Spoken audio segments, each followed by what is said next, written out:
자, 이번 시간에는 좀 재밌는 주제로 여러분과 함께 해보겠습니다. 제가 지금까지는 전문성 위주로 제가 강의를 주로 해왔는데요. 최소 4주 공부를 고소 한두 권 정도는 봐야 됐다든지 아니면 최소 1, 2년 정도 4주 공부를 해야만이 제 강의를 들을 수 있는 어떤 수준이 된다고 말씀드릴 수 있는데, 오늘 주제는 그냥 4주 개념만 어느 정도 알아도 좀 재밌게 볼 수 있는 그런 주제입니다. 물론 이제 내용을 보시고 들어오셨겠지만, 목이 많은 사주는 무엇이 문제일까? 근데 뭐 이런 주제도 될 것이고요. 앞으로는 또 뭐 목이 부족한 사주는 무엇이 문제일까? 얘는 오행적인 구조 가지고 제가 좀 얘기를 좀 해볼까 하는데요. 이 내용 자체가 상당히 유익합니다. 그리고 이제 실용적 측면이 있고요. 실질적으로 사주로 접근을 했을 때 나름대로 어느 정도 정확한, 재밌는 그런 어떤 내용으로 여러분들이 유익하게 써먹을 수 있는 내용이 될 수 있다는 걸 말씀드립니다. 자, 이제 어떤 목이 많은 사주는 무엇이 문제일까라고 제가 이제 주제를 정했는데, 그럼 목이 많다는 개념부터 정리할 필요가 있어요. 단순하게 여러분들이 이제 목이 많다 그러면 개수를 세죠. 이제 사주가 8자잖아요. 사주가 년, 월, 일, 시 이렇게 돼 있고 천간이고 지지. 이렇게 이제 연월시 이렇게 해서 8글자에서 개수를 세고 있죠. 8글자 중에 목이, 자, 여기가 갑이 있고 을이 있고, 예를 들어서 그냥 그런 측면으로 본다면, 그 다음에 뭐 여기가 묘목이 하나 있다. 그러면 예를 들어서 목이 3개 이렇게 얘기를 하죠. 물론 이건 틀린 말은 아니에요. 이건 뭐 개수를 본다면 물론 의미가 있죠. 하지만 사실은 이렇게 개수를 세는 거는 모름지기 좀 뭐라고 얘기해야 될까요? 그냥 간단하게 표현은 맞지 않다라고 얘기할 수 있어요. 단순 의미로 개수 의미이지, 이걸로서 개수 가지고 어떤 많다 적다라는 부분으로 접근할 수 있는 개념은 아니다라는 거예요. 사주는 이제 천간이 다르고, 천간 의미 다르고 지지 의미가 다릅니다. 일단 요 자체가 개념 정리가 일단 되어져야만이 목이 많다 적다라는 의미를 가지고 해석이 가능하다라는 거예요. 이런 전제 조건적 개념에서 이 부분을 간과하고 무조건 개수만 따지는 형태에서 의미를 가지면 내용으로 접목을 시키면 잘 안 맞습니다. 그래서 이제 잠깐 제가 언급을 할게요. 자, 천간 다르고 지지 다르고 그러죠. 천간은 개념적으로 시간의 개념입니다. 그리고 사건의 원인의 개념인 거고, 정신적 측면을 의미하는 것이고요. 제가 일일이 하나씩 이렇게 적으면서 얘기하면 뭐 좀 더 천천히 강의하면서 여러분들은 어떤 알아듣기 편할 수 있는데, 그러면 시간이 이제 많이 소요가 되니까 못 알아듣으면 반복학습을 통해서 반복적으로 들으면 좀 더 좀 귀에 들을 수 있겠죠. 그리고 천간은 표면적 심리로 작용합니다. 표면이라는 밖으로 드러나는 걸 얘기하죠. 그리고 천간은 생각의 발단이고 과정이다라는 어떤 측면에서 해석이 되는 것이고요. 그 다음에 지지는 뭐냐면, 지지는 아까 여기는 시간의 개념이라고 그랬죠. 이건 공간의 개념입니다. 다르죠. 일단 그래서 시간과 공간의 개념 다르다고 표현할 수 있고, 그리고 천간은 사건의 과정이었고, 이거는 사건의 결과의 개념입니다. 지지는 그 다음에 이제 지지는 또 삶의 환경이고 터전이고, 그죠? 그 다음에 부모 형제의 어떤 자리에 바탕이 되는 그런 어떤 공간 자리이기도 하고요. 그 다음에 부모나 자식, 그리고 부부 간의 인연의 강약이 드러나 있는 곳이 바로 지지입니다. 자, 일단 이렇게 다른 측면인데 똑같은 의미에서 개수를 가지고 얘기한다는 게 또 문제가 있고, 그 다음에 또 하나 중시할 부분이 있어요. 또 하나 중요한 게 뭐냐면요, 지지다 하더라도 똑같은 개수가 의미가 아니라 같은 연월일시 지지다 하더라도 강약의 중요도 자체가, 중요도는 똑같다 중요하지만 일종의 힘의 세기, 에너지의 크기의 개념이 조금 다르다 얘기할 수 있죠. 자, 여기가 월지가 가장 강한 자리다라고 얘기할 수 있고, 이게 1번이다 얘기할 수 있고요. 그 다음에 시지가 2번입니다. 이게 1번. 자,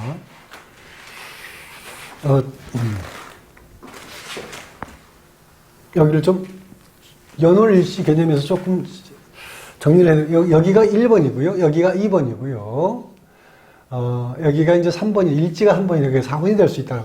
그러니까 일종의 이렇게 비중으로, 이게 100이라는 비중으로 봤을 때, 대략 제가 뭐 그냥 뭐 정리를 한다면 여기가 50이라는 비중으로 얘기할 수 있다라면 여기가 뭐, 너무 크게 봤나요? 4, 50 정도. 4, 50 정도 봤다라면, 여기가 뭐 20 정도. 여기가, 20에서 30. 여기도 한 20에서 30. 여기도 10에서 20. 이 정도의 어떤 그런 어떤 그 에너지 비중적 요소를 두고 특히 이 월지라는 공간이, 오행의 기운에 가장 센. 그러니까 월지가 예를 들어서 목인데 월지가 묘목이나 임목인데 이게 하나밖에 없지만 다른 데 목이 있다 하더라도 이 월지에 있는 목이 가장 강하고 힘이 세다라고 생각하시면 됩니다. 자, 이런 부분에 접근할 필요가 있다. 그래서 많다라는 접근은 어떻게 접근하냐면 일단 무조건 월지 자체가 포함되어야 된다는 얘기예요. 월지 자체가 포함된 상태에서 다른 부분의 개수를 의미를 갖는다라고 생각하시면 됩니다. 이 부분만 명심하죠. 만약에 예를 들어서 월지가 목이고 시지가 목이다 그러면 굉장히 목이 강한 거겠죠. 이 두 군데가 목이고 다른 데가 다른 오행이 있다 하더라도 이 두 군데 목 때문에 굉장히 목이 강하게 볼 수 있다는 거예요. 이 부분 반드시 명심할 필요가 있습니다. 자, 요 부분이 전제가 돼야 된다라는 거고요. 자, 요 얘기는 제가 꾸준히 계속 얘기할 겁니다. 그러니까 요 얘기를 들으신 분은 다음 강의 때 아마 반복된 얘기를 들으실 수도 있습니다. 왜냐하면 제가 계속적으로 이제 목이 부족한 사주, 또 화가 많은 사주, 이런 식으로 계속 얘기할 거거든요. 그런 부분이기 때문에 자, 요거는 반복적으로 제가 얘기할 거고요. 그 다음에 자, 목은 뭐냐? 목이 많은 사주는 무엇이 문제일까라고 이제 주제로 본론 들어가면요. 자, 목은 본질적 특성이 뭡니까? 본질적 특성이 이제 한난조습에서 습이라고 합니다. 습. 이 습할 습자 쓰거든요. 자, 이 한난조습에서 제가 획수가 약간 조금 어색했는데, 한난조습에서 습이라는 어떤 의미를 갖고 있는데요. 자, 습은 말 그대로 습할 습자예요. 습할 습자. 자, 습하다라는 거는 이제 끈적끈적하다라는 거죠. 얼마 전에 이제 여러분도 느끼셨겠지만 굉장히 요즘에 습했죠. 그래서 장마가 오면서 그냥 이렇게 온통 습하니까 이렇게 조금만 걸어도 이제 몸에 땀이 배고 가만히 있어 땀이 줄줄 막 습한 느낌이 있었는데, 자, 습은 바로 끈적끈적함을 얘기합니다. 그래서 달라붙죠. 자, 요 부분이 이제 목의 속성이라고 얘기할 수 있는데, 목은 그래서 이제 목은 또 어린아이를 의미합니다. 근데, 자, 어린아이는, 이제 목은 이미 이제 새로운 어떤 그런 새싹이 솟아오고 오르는 개념이기 때문에 어린아이, 사람으로 따지면 이제 어린아이를 비유할 수 있는데, 자, 어린아이는 본질적으로 어떻게 해요? 어린아이는 본질적으로 여기저기 이제 엉겨붙죠. 엄마한테 끌어안고, 누구 손님 오면 손님한테 엉겨붙기를 잘하죠. 그러니까 원래 그 어린아이는, 그러니까 목이라는 자체는 습이라는 속성을 갖고 있기 때문에 저 엉겨붙는 속성이죠. 달라붙는 거죠. 그래서 어린아이들은 자꾸 여기저기 엉겨붙는 본질적 특성을 갖고 있다라고 얘기할 수 있습니다. 그러니까 모든 어린아이들은 본질적으로 목이기 때문에 사주구조에 금이 많은 어린아이들에도 본질적으로 지금 어린 시절이기 때문에 목의 속성을 갖고 있기 때문에 그런 어떤 부분을 보여주는 것이고요. 어른이 돼서도 잘 달라붙는 사람이 있죠. 그런 사람 보면요. 어른들, 주변 친구들 보면 그런 사람들 있잖아요. 그냥 이렇게, 만나면 그냥 이렇게 어깨 동무한다든지, 끌어안고 그냥 어디 가드리더기 끌어안고 가려고 한다든지, 손을 잡고 가려고 한다든지, 그런 친구들이 있죠. 그런 친구들은 분명히 사주구조에 목이 많은 사주다라고 얘기할 수 있어요. 그러니까 그 목이라는 속성 자체가 기본적으로 이제 순수성을 얘기하는 부분. 왜냐하면 이제 목이라는 건 어린아이를 의미하니까 순수한 거죠. 이런 부분 때문에 자꾸 이제 그런 정을 느끼는 그러한 형태의 모습을, 그러한 상태 좀 드러내게 돼 있고요. 또 이제 그 목이 많은 사람 중에 어른 중에는 사실은 이제 목이 많다라는 거는 뭡니까? 순수하다라고 얘기할 수 있지만 아까 말씀 순수하다 얘기할 수 있지만 어른이 되어서도 철없는 행동을 잘 하죠. 그래서 이제 줏대가 없다. 이렇게 얘기도 합니다. 자, 이게 바로 이제 목이라는 특성의 개념에서 습이라는 관점. 이 습이라는 속성으로 인해서 나타나는 성향, 성격적 부분을 잠깐 제가 언급을 해 봤습니다. 자, 그 다음에 두 번째, 이게 이제 첫 번째 습이라는 걸 얘기했고, 두 번째는 뭐냐면, 목은 부드럽고 연합니다. 자, 부드럽고 연하다. 자, 물가에 버드나무 어떻죠? 이렇게, 꼭 물가에 있죠. 물가에 있으면서 버드나무는 이렇게 휘어져 있죠. 이 버드나무는 구부러졌지, 부러지지는 않죠. 물론, 세게 하면 부러지지만, 주로 이제 휘는 속성을 좀 갖고 있죠. 그래서 이제 목이 많은 사람은 부드럽고 연한 어떤 그런 특성으로 인해서 결국 뭐냐면 목이 많은 사람은 끊어내는 결단성이 부족합니다. 그래서 뭐가 결정장애가 있다고 얘기할 수 있어요. 결정장애. 여러분들 요즘에 많이 그런 얘기를 하죠. 뭐를 구입하는 데 있어서 결정 못하고 왔다 갔다 하는 사람들 있죠. 분명히 그런 사람들 목이 많은 사람입니다. 한번 확인해 보세요. 친구들, 아니 주변 사람들, 아니 가족 중에 어떤 걸 하나 구입하는데 굉장히 어떤 결정을 못하고 이리 갔다 저리 갔다 하고 또 구입해놓고 자꾸 무르기도 하고 홈쇼핑하다가 순간적으로 혹 해가지고 샀다가 막상 물건 받아보면 마음이 변해서 애들이 마음이 자꾸 변하죠. 그죠? 그래서 마음이 변해서 반품하고. 그게 이제 목이 많은 사람들의 특성이라고 얘기할 수 있어요. 그게 좋고 나쁘게 개념이 아니고 본질적으로 그런 특성을 드러내게 되어 있다는 걸 얘기합니다. 물론 이제 목이라는 속성은 그렇지만 이제 사주구조에 인성이 있는 사람, 인성이 너무 강한 사람도 그런 특성을 사실 드러내긴 합니다. 그런 특성이 있어요. 인성이 강한 사람도. 그래서 이제 목이 많은 사람 중에는 이게 선택이라는 부분, 선택이라는 부분에 상당히 어려움을 겪는 그런 부분도 분명히 있습니다. 이유 중에 이제 그런 거죠. 애들이 이제 뭐죠? 뭐 가져라 그러면 이거저거 몇 개 중에 다 가지려고 그러잖아요. 모든 게 좋아 보이는 거예요. 그래서 선택을 못하는 중에 가장 큰 이유 중에 하나가 모두 다 좋아 보이는 거고, 하나도 버릴 게 없어 보이는 거죠. 모든 거에 다 있잖아요. 의미가 있고 가치가 다 있다라고 생각하는 거죠. 그래서 어느 거 하나 선택 못하는 경우도 있고 또 버리려도 버릴 수가 없고 어느 거 하나 선택하려면 하나를 버려야 되는데 둘 중에 하나를 선택하라 그러면 하나를 버리고 하나를 선택하는 거잖아요. 다 못 버리는 거죠. 선택을 못하는 거죠.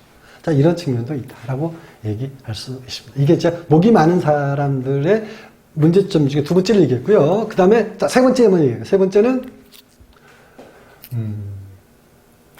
유시무종이라고 얘기합니다. 그러니까 시작은 있고요. 끝이 없죠. 시작은 있대, 끝이 없다. 세 번째. 그래서 우후죽순이란 말 알죠? 우후죽순. 비 온 뒤에 죽순 있잖아요. 대나무.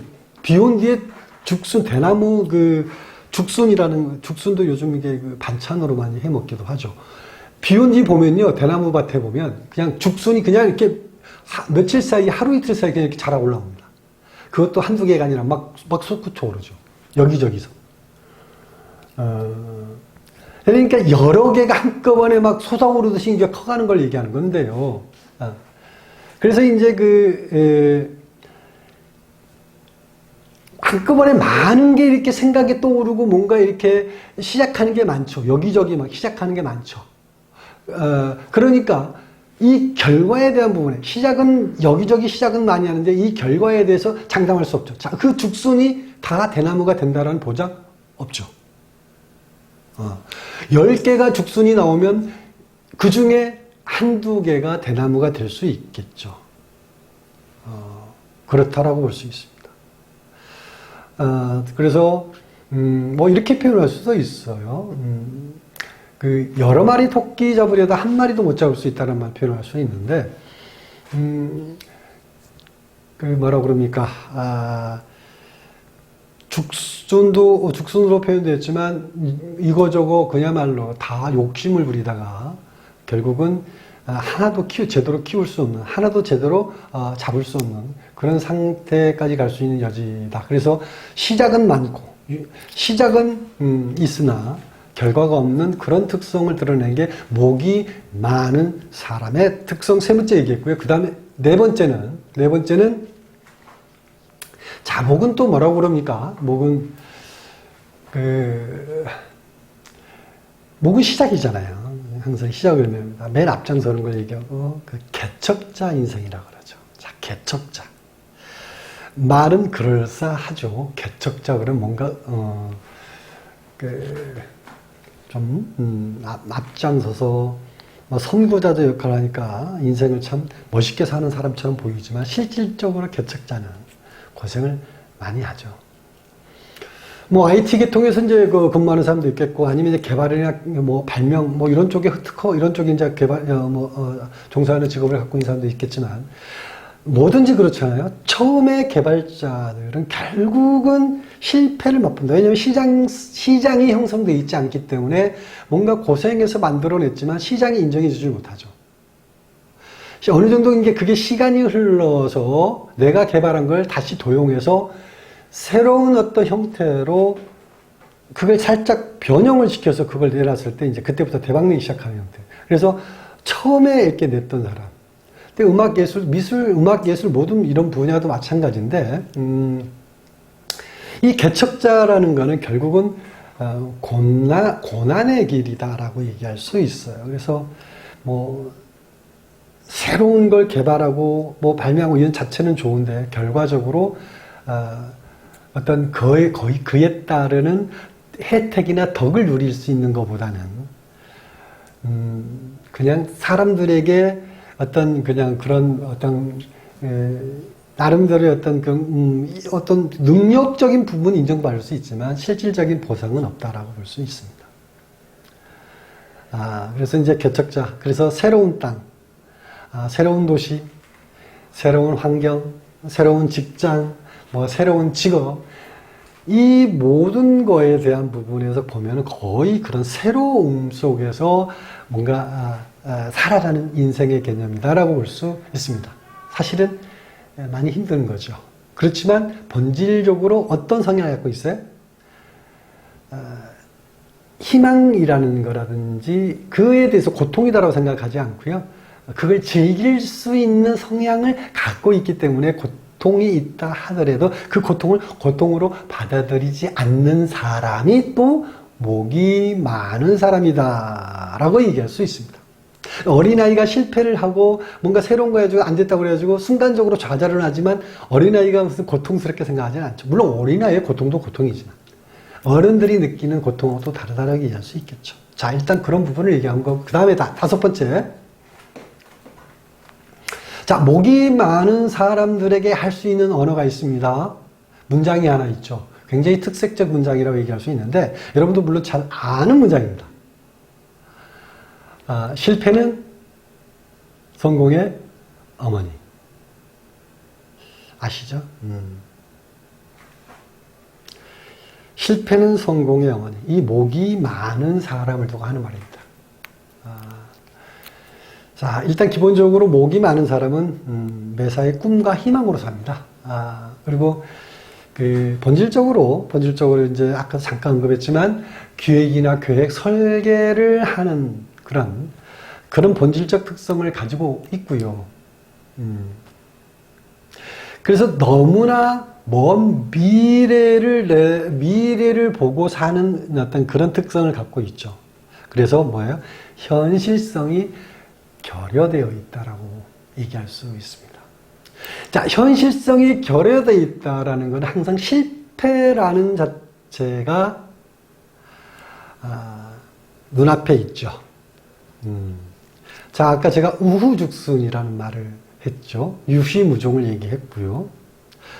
10개의 죽순이 나왔는데 그 중에 한두 개가 대나무로서 성장할 수 있다라는 거죠. 8, 9개는 실패가 되는 거하고 같은 말이죠. 그래서 유시무종이라고 얘기할 수도 있습니다. 물론 10개 중에 10개 다 결과가 없을 수도 있다. 이 자체가 바로 목이 많은 사람들의 본질적 특성이다라고 얘기할 수 있습니다. 그 이유는 현실성이 결여된 측면이 있다. 너무나 먼 미래를 내다보고 희망적인 생각으로 현실을 접근하기 때문에 그러한 부분을 현실과 매칭하는 데 어려움이 있을 수 있다는 거죠. 그래서 목이 많은 사람들은 반드시 여러 번의 실패를 맛보게 되어 있습니다. 그래서 목이 많은 사람은 실패를 통해서 현실을 직시하게 되어 있고요. 그 다음에 실패를 통해서 냉정함을 갖게 됩니다. 거기에서 또 현실적인 감각을 키우는 게 실패를 통해서 결국은 그런 자기 자신을 다듬어 나가는 거다라고 볼 수 있습니다. 그래서 실패는 성공의 어머니라는 말이 딱 부합되는 사람들이 목이 많은 사람이다. 라고 얘기할 수 있습니다. 자, 내용이 좀 어땠나요? 사실 이 목만 가지고도 여러분들이 이제 사주를 이렇게 간단해요. 사주는 못 봐도 어플이 있잖아요. 어플을 통해서 그냥 자기 가족들 생년을 쭉 한번 검증해 보세요. 그러면 오행 기운은 일단 어플에 다 나와 있어요. 만세력에, 어플 만세력에. 그것만 가지고 목이 많다. 특히 월지, 아까 있죠. 월지가 목이고 그 주변이 목이 한두 개 더 있을 때는 반드시 이러한 성향을 드러내게 되어 있다는 거예요. 그것만 가지고도 제가 얘기한 이런 부분을 가지고 통변을 했을 때, 해석을 했을 때 재미있는 해석이 나올 수 있다는 겁니다. 사주 학습이 이제 제가 유튜브 보는 분들 중에는 사주 학습이 많이 되어 있는 분들이 보는 것보다는 주로 아주 이렇게 사주 학습이 좀 이렇게 아주 짧은 분들이 주로 많이 시청을 하는 걸로 제가 특히 나중에 알았어요. 그러다 보니까 제가 전문성 있게 자꾸 들어다 보니까 조금은 이렇게 좀 어려워하시는 분도 많이 있고 댓글을 보면. 그래서 제가 이제 이런 접근을 해봤는데요. 자, 그 다음에 마지막으로 하나 더 할게요. 자, 6번째가 되는데, 6번째. 목은 이제 오장육부는 갑과 을이죠. 인과 묘, 이제 지지로 인과 묘가 되겠고요. 그래서 이제, 오장육부는 이제 간담이라고 그래요. 간담. 간이고 담입니다. 그러니까, 갑이 담이고요. 을이 간이라고 생각하시면 되는데, 자, 이 간담은 인체에서 이제 오장육부 뭐를 관장하냐면 근육을 관장을 해요. 그래서 이제 목이 강한 사람들은, 목이 많은 사람들은 근육이 발달되어 있어요. 근육이 발달되어 있어요. 그리고 이제 목은 또 본질적으로 유연성이라고 그래요. 또 점프력이 좋죠. 운동할 때 이제 점프하는 거 있죠. 점프력. 높이 뛰기 하는 거라든지 멀리 뛰기 하는 거. 이런 점프력이 좋고요. 그렇게 얘기할 수 있고, 상대적으로 이제 목이 강하다는 건 상대적으로 뭐예요? 근육이 약할 수 있다는 걸 얘기할 수 있기 때문에, 폐 기능이나 대장 기능이 상대적으로 이제 약할 수 있다라고 볼 수 있습니다. 그래서 이제 호흡기 질환이라든지 아니면 대장 질환이 나타날 수 있다. 이렇게 얘기할 수 있죠. 자, 여기까지 이제 목에 대한 얘기를 쭉 해봤습니다. 유익한 시간이 됐으면 좋겠고요. 이걸 좀 잘 응용해서 여러분 주변 사람들 사주를 한번 이렇게 검증 한번 해보십시오. 아마 재미있는 통계가 될 겁니다. 요것만 얘기해줘도, 사주 공부 좀 했네요? 이런 얘기 들을 수도 있어요. 자, 오늘은 여기까지 하겠습니다. 다음은 목이 부족한 사주는 무엇이 문제일까라는 주제로, 자, 여러분 바로 찾아뵙겠습니다. 자, 오늘 여기까지 하겠습니다.